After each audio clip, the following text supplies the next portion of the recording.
오늘은 좀 특별한 찬양대죠?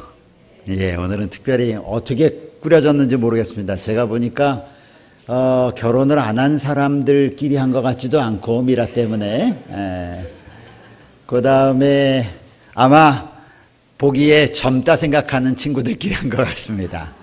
우리 학생들과 우리 청년들이 모여서 예전에는 다 찬양대가 이렇게 했죠, 그렇죠? 예전에는 다 우리 젊은 청년들이 했는데 세월의 흐름 속에 찬양을 사랑하는 우리 이제 성년들이 함께 찬양하는 아름다운 모습을 저희가 보고 있습니다. 오늘 귀한 찬양으로 하나님께 영광을 돌려주신 우리 젊은 찬양대원 여러분들에게 진심으로 감사드립니다. 안식일 학교 시간이 끝나고 난 다음에 오후가 아니죠. 이 설교회 시간을 맞아서 좀 늦게 오신 또 오래간만에 오신 우리 성도들도 계시고 제가 얼굴이 잘 낯이 익지 않은 분들도 몇 분 계신 것 같습니다.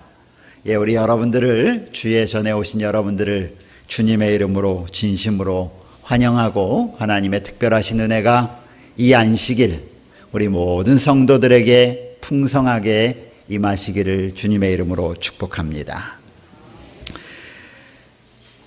2주 전에 제가 설교를 했는데 2주 전만 설교했겠습니까? 매일 설교를 하고 매주마다 안식일마다 설교를 하고 있는데 제가 어떤 설교를 하는지 혹시 기억이 나십니까? 다들 기억을 하고 계세요? 예, 지난주에는 제가 특별히 나오던 순서대로 하지 않냐고 좀 거슬러 올라가서 시골 가면서 겪었던 영적인 교훈에 대해서 말씀드렸죠. 제가 제 삶에서의 일어나오는 어떤 경험들을 가지고 말씀을 드리니까 참 큰 은혜를 받았다 이러시는 분들이 여러 분 계신 것 같습니다. 오늘은 제가 지난 2주 전에 예수를 바라보자 라고 하는 제목으로 히브리서 12장 1절로 3절에 있는 말씀을 가지고 여러분에게 하나님의 말씀을 대언했습니다. 혹시 기억들 나시나요? 제가 무슨 말씀을 드렸는지. 예. 본문 말씀 가운데 사도 바울은 우리의 영적인 여정을 수많은 사람들이 지켜보는 큰 경기장 안에서 100m를 달리려고 준비하고 있는 선수들에 비유했다고 제가 말씀드렸습니다.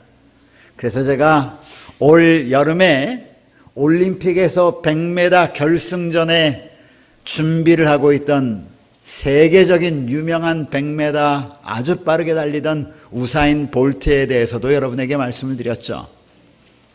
출발하기 전에 사람들이 출발 선상에 서 있습니다. 그리고는 그때는 심판의 소리 외에는 아무 소리도 들리지 않습니다. 그곳에 수많은 관중들이 있었지만 모두 다 조용한 가운데 출발 신호에 집중하기 위하여 귀를 쫑긋 세우고 있습니다.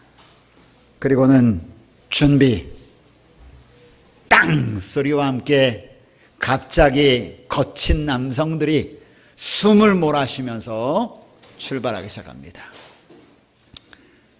어느 정도 나아가고 난 후에 그들은 숨을 멈춥니다. 그리고 끝까지 숨을 쉬지 않고 고린 지점까지 갑니다. 기억이 나십니까? 여러분들의 기억이 좀 돌아왔습니다. 아직도 기억이 나지 않으시는 분들은 하나님께서 여러분에게 특별한 은혜를 주신 겁니다. 기억하지 못하게 하시는 은혜. 그러면서 지난 2주 전에 바울은 본문의 말씀을 통하여 세 가지를 우리에게 당부합니다. 너희가 목표를 향하여 달려가는 믿음의 신앙의 목표를 향하여 달려가는 선수이니 내가 너희에게 세 가지를 부탁한다. 첫째는 목표를 향하여 달려가는데 불필요한 것들이 있으면 벗어 던져라. 둘째, 인내하면서 목표를 향해서 끝까지 달려가라. 셋째, 그렇게 하기 위하여 우리의 시선을 예수님께 고정시켜라. 이 세 가지를 제가 지지난주에 여러분에게 말씀을 드렸습니다. 오늘은 여기 나와 있는 제목처럼 히브리서 12장 3절로 13절에 나와 있는 말씀을 기초로 의와 평강의 열매라고 하는 말씀으로 여러분에게 말씀을 준비했습니다. 지금 이 시절은 참 열매가 많습니다. 소담스러운 밤송이부터 시작해서, 그리고는 요즘은 붉은 우리 감들이 아주 먹음직스럽게 잘 매달려 있죠. 그리고 들판에 나가면 익은 곡식들, 벼가 머리를 착 숙여서 아주 황금 물결을 이루고 있는 참 아름다운 계절입니다. 저는 그러한 열매들을 보면서 나도 하나님이 기뻐하시는 열매를 맺었으면 좋겠다, 이런 생각을 종종 하곤 합니다. 하나님이 기뻐하시는 열매. 그런데 오늘 히브리서 12장에는 우리에게 말하기를 의와 평강의 열매를 맺게 된다라고 말씀하십니다. 지난 수요일입니다. 21일이요. 수요성악교실에 참석하시는 성도들과 함께 이천에 있는 포도밭과 복숭아밭을 방문했습니다. 추석이 다 지나고 추수가 다 될 것 같아서 조금 염려하는 마음으로 갔습니다. 혹시 포도와 복숭아가 없으면 어떻게 할까? 그런데 제 염려는 그저 염려였을 뿐이었습니다. 포도밭에 도착하자마자 그 포도밭을 관리하시는 주인이, 이거 벌써 나오면 안 되는데, 포도밭을 관리하는 주인이 저희 교회 집사님이셨습니다.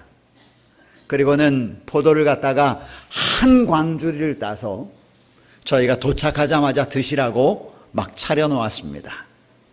그리고 그곳에 도착한 우리 교인들은 기도하는 것도 잃어버리고 도착하자마자 먹음직한 포도가 보이니까 앉아서 먹기 시작했습니다.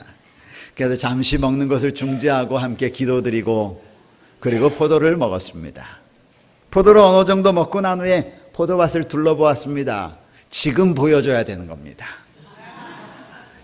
이 포도 사진입니다. 여러분 얼마나 튼실한지 한번 보십시오. 계속 좀 보여주세요. 거봉을 농사를 짓고 계셨습니다. 저희 교회 집사님이셨고요. 그런데 얼마나 튼실하게, 얼마나 먹음직스럽게 포도 농사를 지었는지 또 넘겨보시겠어요? 이런 청포도도 있었고요. 아주 주렁주렁 달려있는 포도가 너무너무 보기 좋았습니다. 이 포도는 여러분이 보시기에 어떻게 보이는지 모르지만 조금 이따 제 손을 그곳에 대보았습니다. 넘겨보세요. 이렇게 컸습니다. 거기다 제 얼굴도 한번 갖다 대보았습니다. 포도가 얼마나 큰지 아시겠죠? 저보다 이만큼 큰 포도였습니다. 보기 좋습니까? 저런 포도 먹고 싶으시죠? 저희 집으로 오십시오.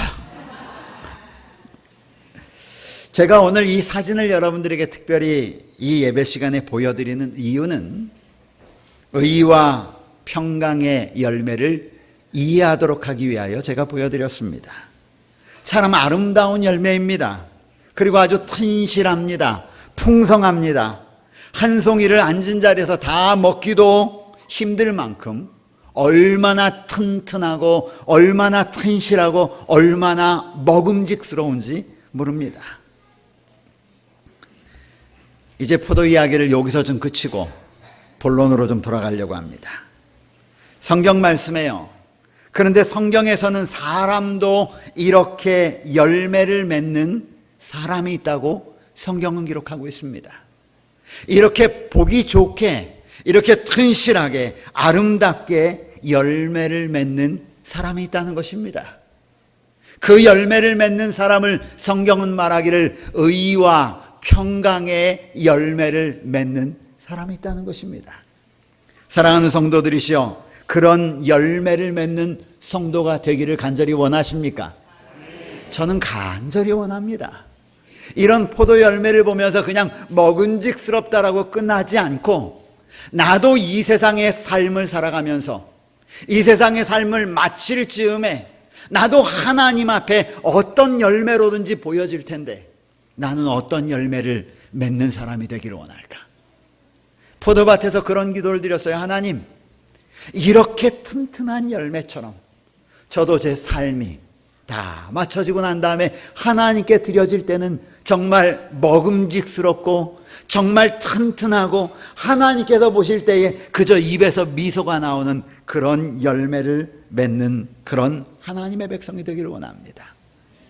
아마 이 마음은 저의 마음이 아니라 이 자리에 있는 우리 사랑하는 성도들도 동일한 마음을 가지고 있다라고 저는 믿어 의심치 않습니다. 그렇다면 오늘 이런 의와 평강의 열매를 맺는 성도가 되기 위하여 우리는 어떤 과정을 거쳐야 합니까? 우리는 어떻게 그런 열매를 맺어갈 수 있을까요?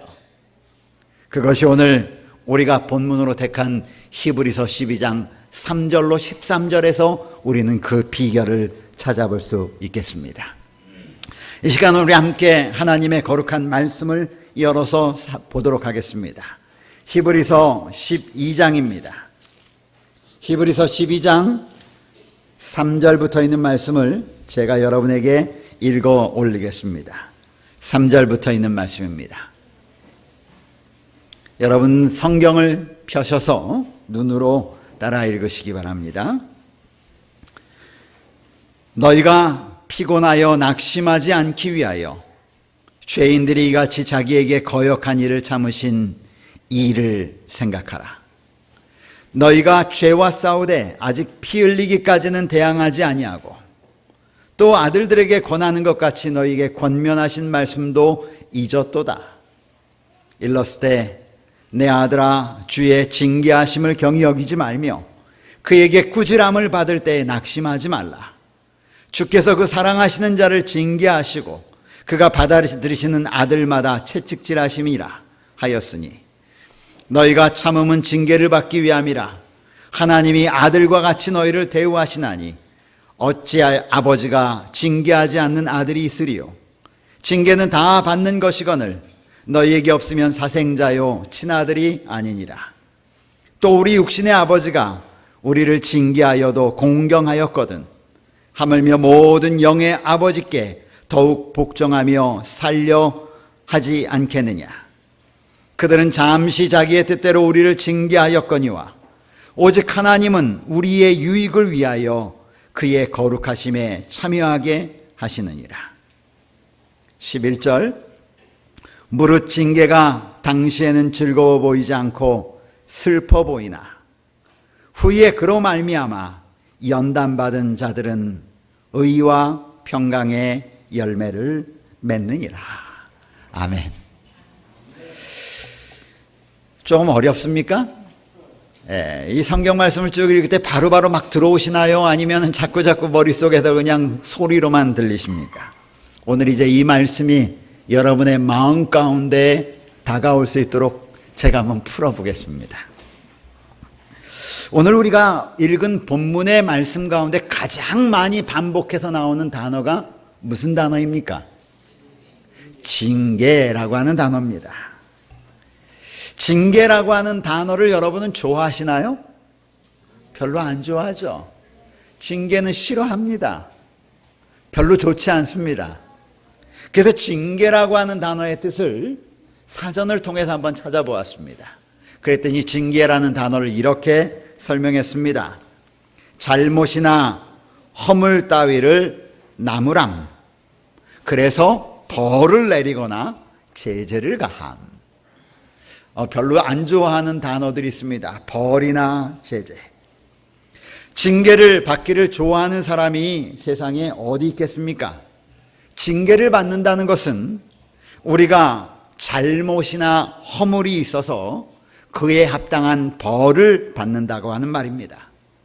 그런데 여러분, 오늘 말씀의 제목처럼 의와 평강의 열매는 좋습니까? 안 좋습니까? 굉장히 좋은데 징계는 별로입니다. 그런데 성경을 잘 읽어보면 징계와 의와 평강의 열매가 연관이 되어 있다라고 성경은 말합니다. 징계라는 말은 별로 안 좋은데 의와 평강의 열매라는 말은 너무너무나 좋고 맺고 싶은 열매인데 이 하나는 좋지 않고 하나는 좋은데 이 둘이 연관이 되어 있다라고 성경은 말합니다. 히브리서 12장 11절은 우리에게 말하기를 무릇 징계가 당시에는 즐거워 보이지 않고 슬퍼 보이나 후에 그로 말미암아 연단받은 자들은 의와 평강의 열매를 맺느니라 라고 이렇게 얘기했습니다. 여러분, 징계가 좀 싫더라도 그 다음에 맺을 의와 평강의 열매를 여러분이 맺기를 원하신다면 여러분의 생각을 좀 바꾸셔야 하겠습니다. 그렇다면 오늘 성경에서 말하는 징계라고 하는 말의 진짜 의미는 무엇입니까? 징계라고 하는 말을 헬라어에서는 파이데이아, 한번 좀 따라해 보시죠. 파이데이아. 예, 좀 말이 어렵죠. 파이데이아라고 말합니다. 근데 이 파이데이아라는 말을 영어로 영어로 번역을 하면서 뭐라고 번역했냐면 discipline이라고 하는 단어를 가지고 설명을 해 놓았습니다. 그런데 discipline이라고 하는 단어는 우리가 지금 들을 때 거부감이 있는 징계라고 하는 단어보다는 어떤 단어로 더 많이 번역하냐면 훈련, 훈육이라고 하는 단어로 번역을 합니다. 여러분, 징계라고 하는 말과 훈련, 훈육이라고 하는 단어는 약간 어감이 같습니까? 틀립니까? 틀리죠. 그래서 저는 이 말의 본뜻을 찾아보고 난 다음에 아하, 징계보다는 훈련, 훈육이라는 단어가 더 좋겠다라고 생각을 하게 되었습니다. 너희에게 이르러 오는 훈련이나 훈육을 너무 경히 여기지 말라는 것입니다. 혹은 훈련이나 훈육을 받을 때에 너희가 마음에 낙심하거나 상심하지 말라라고 말하는 것입니다. 왜?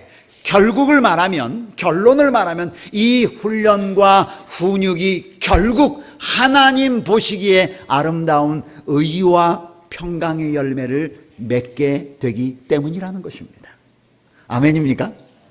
그러므로 우리가 이 계절, 이 추수의 계절에 우리의 삶에서 하나님께서 주시는 의와 평강의 열매를 맺기를 원하신다면 우리의 삶에 이르러 오는 때때로 힘들고 어렵지만 때때로 감당하기조차 어려운 훈련과 훈육의 순간이 온다 할지라도 그 순간에 하나님의 뜻을 바라보는 귀한 하나님의 백성들이 되기를 간절히 바랍니다. 징계 원어를 살펴보고 나니 마음이 조금 편해졌습니다. 우리나라 말에 징계가 가지고 있는 부정적인 느낌 때문에 하나님께서 징계하신다는 말씀이 제 마음을 조금 불편하게 사실 저도 했었습니다. 그러나 하나님의 말씀을 묵상하면서 이것이 징계가 아니라 훈련이라고 하는 사실을 깨닫고 난 다음에는 제 마음이 좀 달라진 것입니다. 요즘 우리나라가 조금씩 바뀌어가고 있습니다. 여인들이 최고 듣기 싫어하는 이야기가 군대 이야기라고 그랬어요. 그리고 그것보다 더 듣기 싫어하는 이야기가 군대에서 축구한 이야기래요. 근데 여러분, 대한민국에 직업 군인이 되기 위해 요즘 여자들이, 특별히 여대생들이 얼마나 줄을 서 있는 줄 아십니까? 그런데다가 요즘 보니까 TV 프로그램에서 군대 체험을 갖다가 프로그램으로 다룬 특별한 프로그램들이 방영이 되기 시작하면서 요즘 여자들이 군대 이야기를 보는 것을 너무너무 좋아한다고 그래요. 여러분도 혹시 그러십니까? 좀 재미가 좀 느껴지셨어요? 별로 아니에요? 그런데 훈련이라고 하는 말과 굉장히 깊이 연관되어 있는 곳이 군대죠. 이곳에 있는 남성들은 대부분 아마 군대를 다녀왔을 것입니다. 저도 물론 군대를 다녀왔습니다.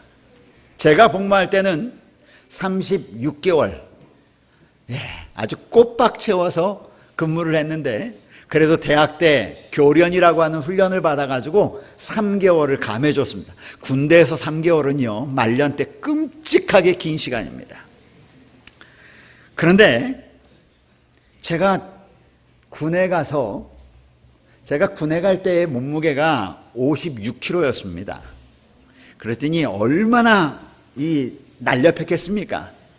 그래서 그 어디에 내놔도 제가 지지 않을 만큼 체력에는 자신이 있고 또 빠르기로는 다람쥐를 버금갈 만큼 빠르고 날쌔습니다. 아마 우리 박창근 장로님은 제 젊었을 때의 모습을 잘 아실 거예요. 지금은 굉장히 비대해졌지만, 그래서 훈련 같은 것은 제가 두려워하지 않았어요. 그런데 제가 어찌 하다가 정말 힘들게 훈련받는 곳을 가게 되었습니다. 훈련을 받으면서 제 드는 생각이, 차라리 죽었으면 좋겠다. 그만큼 훈련이 어려웠어요. 이건 훈련이라기보다는 뭘 갖다 훈련시킨다기보다는 처음부터 끝까지 버린 것이에요. 1시간 동안 훈련받는 시간 동안 50분 동안은 벌, 나머지 5분은 훈련, 5분은 휴식입니다. 그 휴식이 끝나고 나면 그 힘든 훈련을 거치기 때문에 이 모든 군인 장병들이 이 주머니에서 담배를 하나씩 풀어가지고 다 담배를 피우는데 한 400명이 훈련을 받는데 그 한꺼번에 그 많은 사람들이 담배를 피니 그 근처가 어떻겠습니까? 하얀 뭉게구름이 막 피어오릅니다. 근데 그 어려운 훈련 기간 동안 제가 견딜 수 있었던 것은 쪽복음이었습니다. 쪽복음을 주머니에 넣고 그 짧은 5분 동안 하나님의 말씀을 읽어가는 그것 때문에 훈련을 견딜 수 있었습니다. 오늘 성경은 말하기를 훈육, 훈련, 교육, 징계를 받을 때 그리스도인으로 어떤 태도를 가져야 하는지 우리에게 설명을 하고 있는 것입니다. 오늘 이 자리에 있는 우리 사랑하는 성도들 가운데 남이 알지 못하는 그런 힘든 인생의 훈련의 여정길에 혹시 있는 성도들이 계십니까? 혹은 지난날 나의 삶을 뒤돌아볼 때 나의 삶은 왜 이렇게 힘들고 어려웠지? 아니, 앞으로도 좋은 길보다는 힘들고 어려운 길이 나의 앞에 놓여 있어서 걱정과 염려 가운데 있는 성도들이 혹시 계십니까? 남들이 알지 못하는 가정의 어떤 불화 때문에 마음에 고민이 있고, 가정의 자녀들 문제 때문에 하나님 앞에 드리는 기도가 있고, 경제적인 문제 때문에 고통과 어려움 가운데 있고, 또 질병의 문제 때문에 근심과 걱정 가운데 있는, 그래서 하나님 왜 나를 이렇게 오랫동안 시험하세요? 하나님 왜 나를 이렇게 오랫동안 나를 단련하시고 훈련하시는 거예요? 때로는 하나님 왜 이렇게 오랫동안 저에게 하나님의 벌을 내리세요? 혹시 이런 생각을 가지고 계신 분들이 계십니까? 그런 분들에게 오늘 하나님의 훈련, 하나님의 교육, 하나님의 때때로 오늘 성경이 말했던 것처럼 징계, 이것을 통하여 우리에게 하나님은 무엇을 하기를 원하실까? 이 땅에 살아가면서 우리는 때때로 참기 어려운 그런 징계라는 것, 징계와 같은 훈련을 경험하기도 합니다. 이겨내기가 힘듭니다. 어떨 때는 이겨낸 것처럼 하고 살지만 우리 마음 가운데 자리 잡고 있는 그 상처와 그 고민은 아무도 모르고 하나님만이 알고 우리 마음 가운데 간직하고 살아갈 때가 있습니다. 그렇다면 하나님은 이 훈육을, 이 하나님의 교육을, 하나님의 훈련을 하나님은 왜 우리에게 허락하실까? 그리고 그러한 순간을 살아갈 때 우리는 어떠한 하나님의 뜻을 바라보아야 할까? 첫 번째로 5절에 있는 말씀을 통하여 제가 여러분에게 이 과정 가운데 걷고 있는 분이 있다면 말씀드리고 싶습니다. 5절에 성경은 이렇게 말합니다.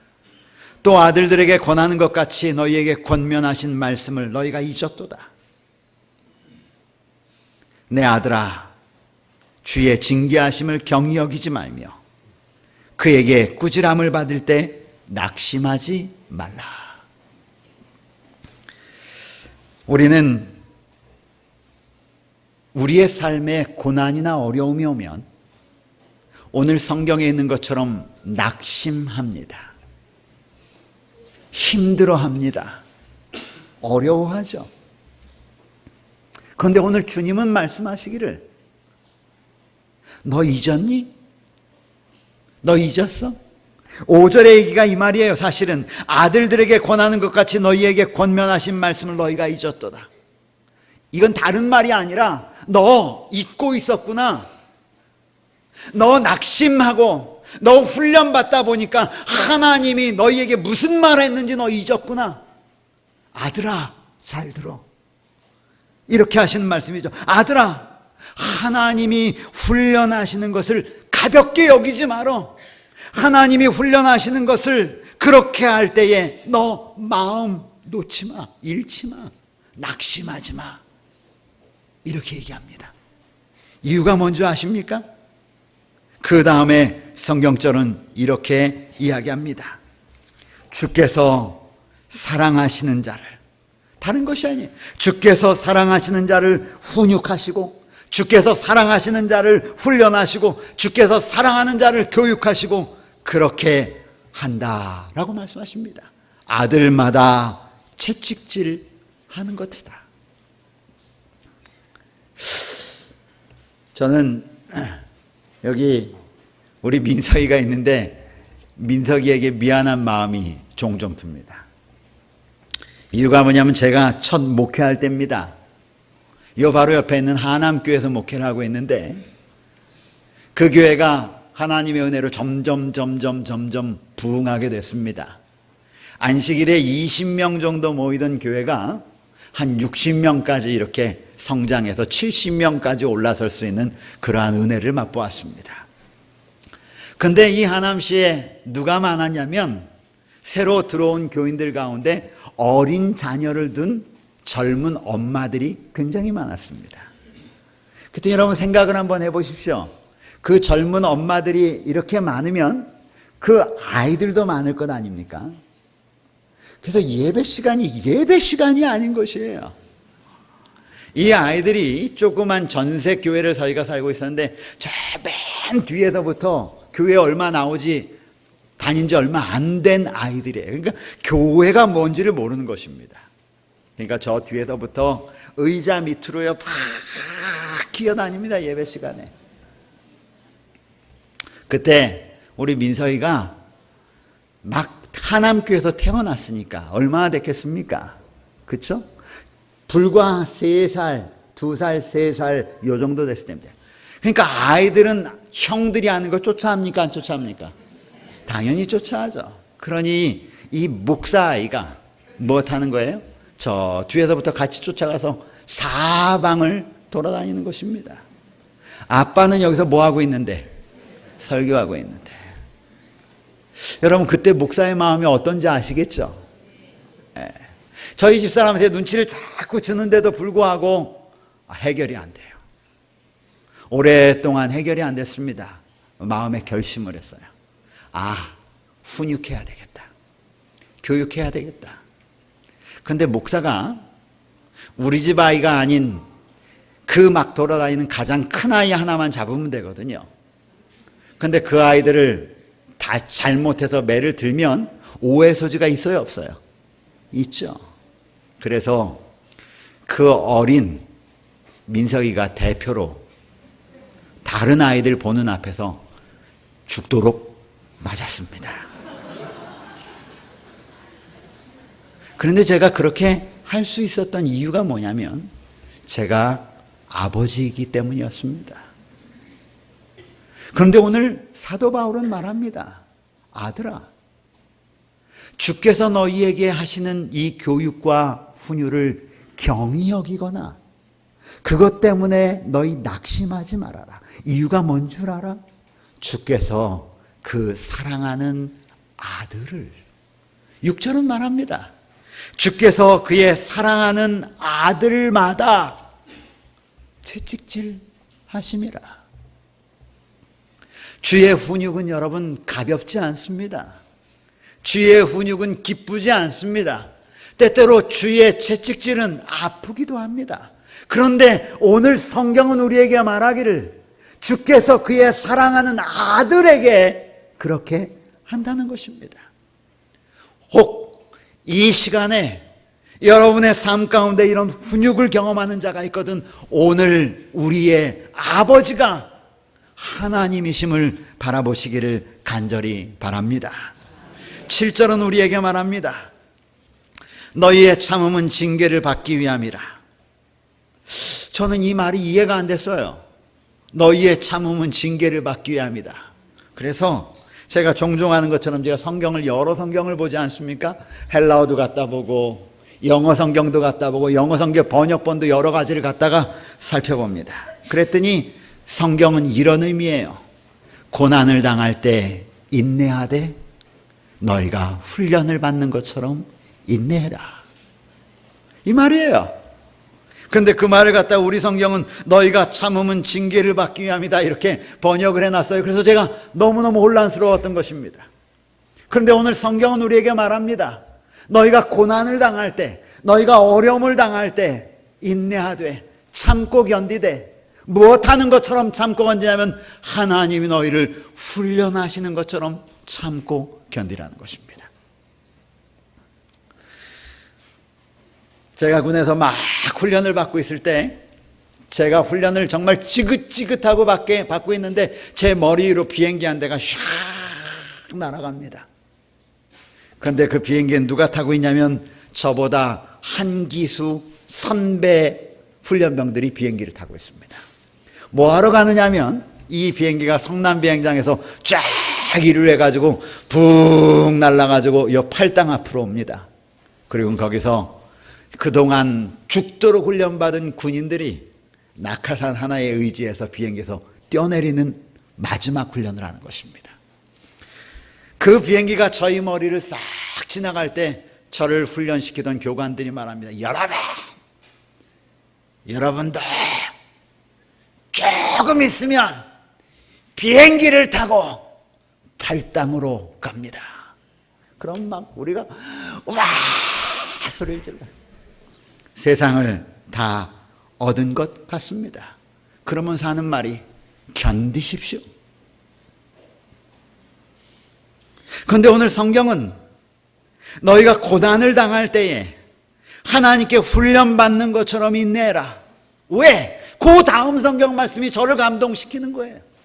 그 다음 성경 말씀은 이렇게 말합니다. 하나님이 아들과 같이 너희를 어떻게 하신다고요? 대우하시느니라. 하나님이 아들과 같이 우리를 대우하신다고요. 로마서 5장 3절로 4절은 우리가 환난 중에 즐거워하나니 이는 환난은 인내를, 인내는 연단을, 연단은 소망을 이루는 줄 알미로다. 히브리서 10장 36절은 기록합니다. 너희에게 인내가 필요하면 너희가 하나님의 뜻을 행한 후에 약속하신 것을 받기 위함이라. 야고보서 1장 4절은 말합니다. 인내를 온전히 이루라. 이는 너희로 온전하고 구비하여 조금도 부족함이 없게 하려 함이니라. 아멘. 세 번째로 이 말씀을 통하여 이렇게 말합니다. 주의 훈육, 훈련, 교육, 징계는 성경이 말하고 10절에 다른 것이 아니라 10절 성경은 이렇게 말합니다. 그들은 잠시 자기의 뜻대로 우리를 징계하였거니와 오직 하나님은 누구의 유익을 위하여? 누구의 유익을 위하여? 누구의 유익을 위하여? 우리의 유익을 위하여 그의 거룩하심에 참여하기 위하여 우리를 훈련하신다고요. 여러분, 이 땅에서 저희가 받는 훈련 가운데 가장 끔찍한 훈련이 무슨 훈련인 줄 아십니까? 저는 사랑하는 가족을 잃는 훈련이라고 생각합니다. 평생을 함께 살아온 가족. 그것 가운데 가장 끔찍한 훈련은 사랑하는 자녀를 잃는 훈련이죠. 저는 그 훈련이 얼마나 혹독한지를 지켜보았습니다. 저희 어머니가 그의 사랑하는 딸을 잃고 난 다음에 지금 잃은 지 30년이 되었습니다. 여전히 그의 사진을 눈앞에 두고 삽니다. 잊을 수가 없는 것입니다. 저는 형제를 잃은 것이죠. 그런데요, 제가 그 경험을 하지 않았으면 제가 섬기는 성도들 가운데 가족을 잃고 슬퍼하는 사람들의 진짜 마음을 이해하지 못했을 것입니다. 고난이었지만, 훈련이었지만 그 훈련을 통해서 하나님은 우리를 또 다른 사역에 사용하심을 여러분 믿으시기를 간절히 바랍니다. 그래서 성경은 말하기를 그것은 우리의 유익을 위하여 그리고 그의 거룩함에 참여하게 하기 위하여 우리에게 허락하신다고 말씀하시는 것입니다. 저는 이 말씀을 믿습니다. 이 말씀을 말씀 그대로 받아들입니다. 그래서 사랑하는 성도들이시여, 혹시 우리 가운데 하나님의 훈련을 받을 때에 이 주의 거룩한 말씀을 의지하시기를 간절히 바랍니다. 네 번째요, 우리가 주의 훈련과 훈육과 교육과 징계를 받을 때에 우리가 또 기뻐하고 감사해야 될 일이 무엇인가? 11절은 우리에게 이렇게 말합니다. 무릇 징계가 당시에는 즐거워 보이지 않고 슬퍼 보이나. 그렇죠, 여러분. 징계받을 때 얼마나 힘들고 어렵습니까? 우리의 마음을 헤아릴 수 없을 만큼 힘들고 어렵습니다. 그것이 징계입니다. 무릇 징계를 받을 당시에는 즐거워 보이지 않고 슬퍼 보이나. 그런데 그 다음의 말씀으로 위로가 있는 것입니다. 그러나 후에 그로 말미암아, 그 훈련으로 말미암아, 그 교육으로 말미암아, 그 연단으로 말미암아 우리는 하나님이 기뻐하시는 의와 평강의 열매를 맺느니라. 감사한 것이죠. 하나님이 원하시는 열매를 맺을 수 있다고 말씀하십니다. 그래서 여러분, 이제후로는 우리 사랑하는 믿음의 가족들 여러분의 심령 가운데, 우리의 삶 가운데 이런 하나님의 교육과 훈련이 우리의 삶 가운데 다가오거든 오늘 이 히브리서 12장에 나와 있는 이 말씀을 기억하시기를 주님의 이름으로 축복합니다. 승리하셔야 합니다. 그리고 하나님이 원하시는 의와 평강의 열매가 여러분의 삶에 주렁주렁 맺히게 되기를 주님의 이름으로 축복합니다. 그리스도를 따라 살기를 원하는 자들에게 있어서 이 어둠의 세상은 참 거칠고 어려운 삶의 연속입니다. 그 어려움과 그 거친 삶을 극복할 수 있는 유일한 길은 사도 바울은 이미 말하기를, 우리에게 소개하기를 예수를 바라보고 예수를 생각하라는 것입니다. 그래서 그는 히브리서 12장 3절의 말씀을 시작하면서 우리에게 먼저 이렇게 말합니다. 너희가 피곤하여 낙심하지 않기 위하여. 저는 여러분 이 말씀을 바라보면서 우리가 이 하나님의 징계, 하나님의 교육, 하나님의 훈련을 받을 때에 우리가 잃어버릴 수 있는 우리의 마음, 그것에 앞서 사도 바울은 우리에게 말하기를 너희가 피곤하여. 이 세상에 훈련이 연속되면 여러분 힘들잖아요. 어렵잖아요.